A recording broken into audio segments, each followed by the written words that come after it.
కాకినాడ రూరల్లో ప్రతిష్టాత్మకంగా ఏర్పాటు కానున్న AM green ammonia India private limited plant శంకుస్థాపన కార్యక్రమానికి సర్వం సిద్ధమైంది. సుమారు 13,000 కోట్ల పెట్టుబడితో నెలకొల్పుతున్న ఈ గ్రీన్ హైడ్రోజన్ ఆధారిత గ్రీన్ అమోనియా పరిశ్రమ నిర్మాణ పనులను ప్రారంభించేందుకు రేపు గౌరవ ముఖ్యమంత్రి శ్రీ నారా చంద్రబాబు నాయుడు, గౌరవ ఉప ముఖ్యమంత్రి శ్రీ పవన్ కళ్యాణ్ హాజరు కానున్నారు.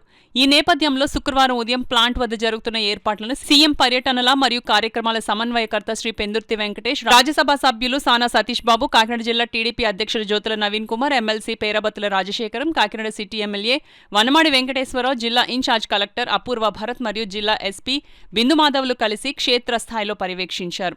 ఈ సందర్భంగా నాయకులు మరియు అధికారులు AM green ammonia project head CH Srinivasa Rao, Kakinada project director Srinivasa Naidu, శంకుస్థాపన కార్యక్రమ సమన్వయకర్త వి నాగవర్ధన్ తదితరులతో మాట్లాడి ఏర్పాట్ల వివరాలను అడిగి తెలుసుకున్నారు. సీఎం, డిప్యూటీ సీఎం పర్యటన కావడంతో ఎక్కడా ఎటువంటి లోటుపాట్లు లేకుండా ఏర్పాట్లు అత్యంత పటిష్టంగా ఉండాలని ప్లాంట్ యాజమాన్యానికి మరియు సంబంధిత అధికారులకు సూచించారు.